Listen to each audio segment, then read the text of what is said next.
ನಮಸ್ಕಾರ ರೀ ಎಲ್ಲಾರ್ಗೂ. ಇವತ್ತು ಇಡ್ಲಿ ದೋಸೆ ಹಂಗೆ ಪಡ್ಡಿಗೆ ಹೊಂದಂತ ಒಂದು ಚಟ್ನಿ ಮಾಡಾಕತ್ತೀನಿ. ಭಾಳ ಮಸ್ತ್ ಇರ್ತೈತಿ. ನೀವು ಹಿಂಗೆ ಮಾಡಿರಿ, ಟೇಸ್ಟ್ ಹೆಂಗೆ ಬಂತಂದು ಕಮೆಂಟ್ ಮಾಡಿರಿ. ಮೊದಲಿಗೆ ನಾನಿಲ್ಲಿ ಒಂದು ಬಾಣಲಿನ ಬಿಸಿಗಿಡಾಕತ್ತೀನಿ. ಬಾಣಲಿ ಬಿಸಿ ಆದ ನಂತರ ಒಂದು ಅರ್ಧ ಬೌಲ್ನಷ್ಟು ಶೇಂಗಾ ಬೀಜನ ಹಾಕೊಳಕತ್ತೀನಿ.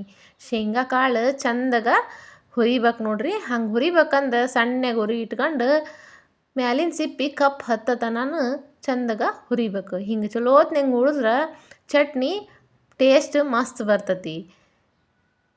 ಹಿಂಗೆ ಹುರಿದಿದ ನಂತರ ಒಂದು ಬೌಲಿಗೆ ತಕ್ಕೊಂಡು ಅದ್ರ ಮ್ಯಾಲಿನ ಸಿಪ್ಪಿ ಎಲ್ಲ ತೆಗೆದು ಬಿಡ್ಬೇಕು. ಸಿಪ್ಪಿ ತೆಗೆದು ಒಂದು ಮಿಕ್ಸಿ ಜಾರ್ನ ತೊಗೊಂಡು ಈ ಶೇಂಗಾ ಬೀಜ ಹಾಕಾಕತ್ತೀನಿ.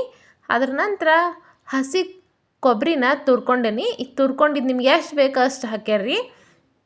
ನಾನಿಲ್ಲಿ ಒಂದು ಅರ್ಧ ಹೋಳಷ್ಟು ಕೊಬ್ಬರಿ ತುರಿನ ಹಾಕ್ಯಾನಕತ್ತಾನ ನೋಡ್ರಿ. ಹಂಗೆ ಸ್ವಲ್ಪ ಪುದೀನೂ ಹಾಕ್ಯಾನಕತ್ತಾನೆ, ಸ್ವಲ್ಪ ಟೇಸ್ಟ್ ಚೇಂಜ್ ಬರಲಿ ಅಂತಂದು. ಹಂಗೆ ತೊಳೆದಿಟ್ಟಿರೋಂತಹ ಕೊತ್ತಂಬರಿನ ಹಾಕ್ಯಾನಕತ್ತೀನಿ. 4 ಖಾರದ ಹಸಿರು ಮೆಣ್ಸಿಕಾಯಿ ಹಾಕ್ಯಂತನ್ರಿ. ನೀವು ಖಾರ ನೋಡಿ ಹಾಕ್ಯಾರಿ. ಖಾರ ಜಾಸ್ತಿ ಇದ್ರೆ ಇಡ್ಲಿ ಸಪ್ಪು ಇರ್ತಾವಲ್ಲ, ಚಟ್ನಿ ಖಾರ ಇದ್ರೆ ಭಾಳ ಟೇಸ್ಟ್ ಬರ್ತೈತಿ. ಹಿಂಗೆ ಉದ್ದುದ್ದಕ್ಕಿದ್ವಲ್ಲ ಮುರಿದು ಹಿಂಗೆ ಚಟ್ನಿಗೆ ಹಾಕ್ಯಾನಕತ್ತಾನ್ರಿ. ನಂತರ ಒಂದು ಕಡ್ಡಿಯಷ್ಟು ಕರಿಬೇವು ಹಾಕ್ಕೋಬೇಕು. ಕರಿಬೇವು ಹಾಕ್ಕೊಳ್ಳೋದ್ರಿಂದ ಭಾಳ ಟೇಸ್ಟ್ ಮಸ್ತ್ ಬರ್ತೈತಿ.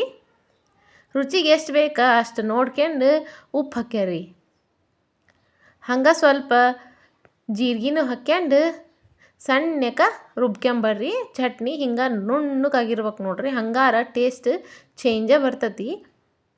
ಇದಕ್ಕೊಂದು ಮಸ್ತಾಗಿರೋ ಒಗ್ಗರಣೆ ಕೊಟ್ಬಿಟ್ರೆ ಇಡ್ಲಿಗೆ ದೋಸೆಗೆ ಚಟ್ನಿ ಮಸ್ತ್ ಇರ್ತೈತಿ. ಒಂದು ಸ್ವಲ್ಪ ಎಣ್ಣೆ ಹಾಕ್ರಿ ಬಾಣಲಿಗೆ. ಎಣ್ಣೆ ಬಿಸಿ ಆದಮೇಲೆ ಸ್ವಲ್ಪ ಸಾಸಿವೆ ಹಾಕಿ ಒಂದು ಒಣ ಮೆಣ್ಸಿಕಾಯಿ ಒಂದು 2-3 ಪೀಸ್ ಮಾಡಿ ಒಗ್ಗರಣೆಗೆ ಹಾಕ್ರಿ. ಹಂಗೆ ಒಂದು ಕಡ್ಡಿಯಷ್ಟು ಕರಿಬೇವು ಹಾಕಿ ಚಂದಾಗ ಫ್ರೈ ಮಾಡಿರಿ.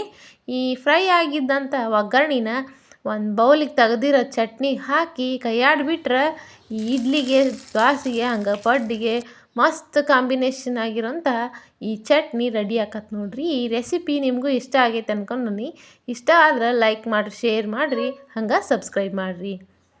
ವಿಡಿಯೋನ ಎಲ್ಲೂ ಸ್ಕಿಪ್ ಮಾಡ್ದಂಗೆ ಕೊನೆ ತನಕ ನೋಡಿದ್ಕೆ ಧನ್ಯವಾದಗಳು ರೀ.